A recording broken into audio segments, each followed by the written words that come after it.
You have a reduced rating on JPMorgan, which means you're not positive on the shares.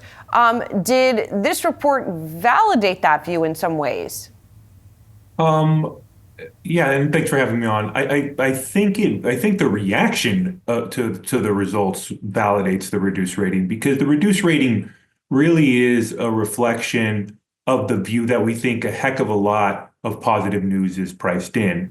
And the results were good results overall, and you're seeing a reaction that is negative, which to us tells you that the expectations are exceedingly high with a valuation of it over 3 times tangible book value. Now I'm sure we'll go into some of the details here, but the results were a little bit ahead of our expectations in terms of EPS. Core trends were good. I would categorize this result as good, not great. Investment banking was a little bit soft, although that seems to be transitory, and the outlook for investment banking is positive next year. They did not change their 2026 guidance for core net interest income. You gave the $103 billion number, that's the reported, but the core number that really impacts earnings, that was not increased, and perhaps there was a hope that that would be increased, and that guidance is a little bit conservative. But when your stock has been on fire, there's a lot of positive news flow about regulations, and earnings have been good. It takes more to get the stock moving, and I think the reaction to the result, what are pretty good results, is telling in that respect. At the same time, as you look out through the balance now of 2026, and you look at that outlook for net interest income, you look at the prospects for investment banking, do you think now that it sets it up for them to come out and kind of beat some of those estimates? I mean, where is there room for upside? Yeah, it's a good question. I think I think there may be some conservatism in the net interest income guidance.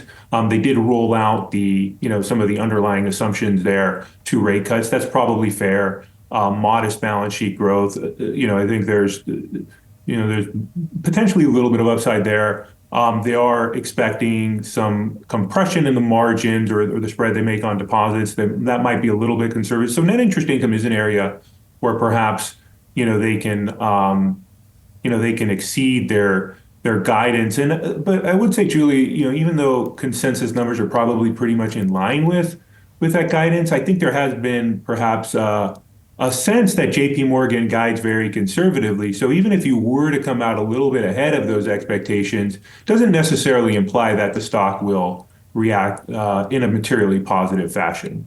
Gotcha, because investors are sort of used to that, I guess, Yeah, in a way. I think that's probably fair, yeah. I'm curious what you make of the deal for the Apple Card, the company taking a charge of about $2.25 billion related to that in this quarter, and they're not going to take over the Apple Card, for 2 years. Do you think that was a good deal for them? Yeah, I think there is a lot of news flow around cards these days, but yes, I think this is a situation when you think about M&A, the transaction makes sense if it's to happen if it's worth more to the buyer than the seller, and I think this is clearly the case here with Goldman and JPMorgan. This really does round out their cards business. JPMorgan is very, very strong in the high net worth or the premium reward space, the premium space, and this does give them a more balanced cards business. Partnering with Apple is obviously has some benefits. You do get access to a number of clients that you can perhaps cross-sell into, and they just have more scale in this business than a Goldman Sachs does. So it's a business that is more likely to be profitable in the hands of JPMorgan.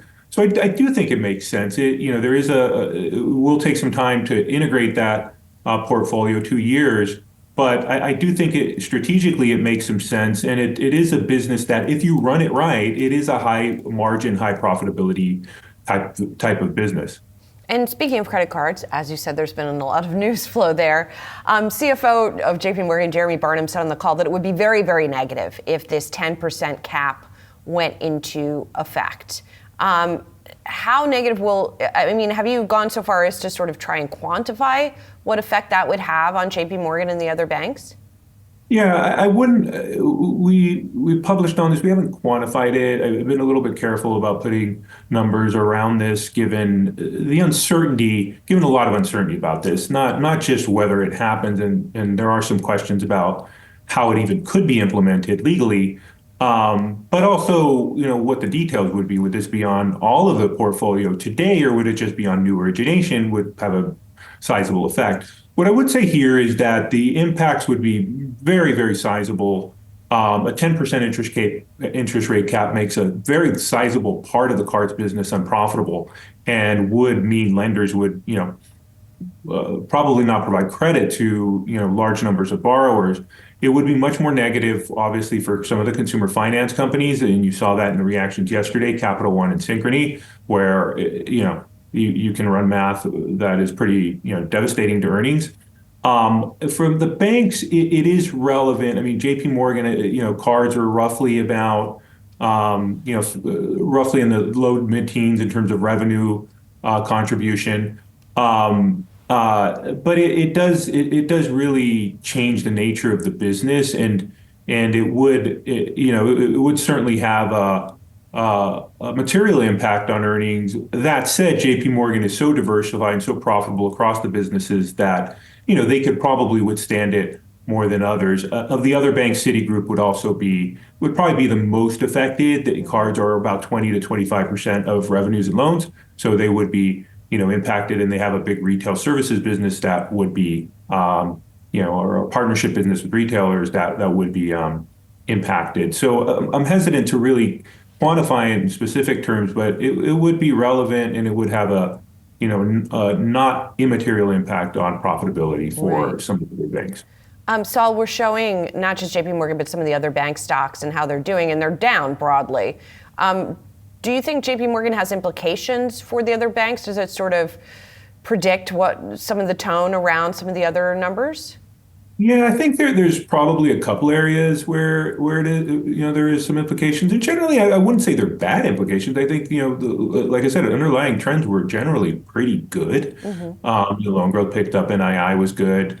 Deposit dynamics were positive, credit was positive, tone on the economy, generally positive. So all that's relatively good, but I think in the areas where it could be impactful or more direct, obviously the consumer finance business for cards, that in general, putting aside the policy dynamics, that was pretty good. Credit growth was fine, and that's a positive read through for Citi. And on the capital markets side, though, it's a little bit more mixed. And keep in mind, Goldman has had a massive run, as have Morgan Stanley. The markets, the trading businesses were very good. That's a good read through, but investment banking was a little soft. It sounds like it was more pushing activity out into next year. So if that's the case, that it's more of a transitory thing.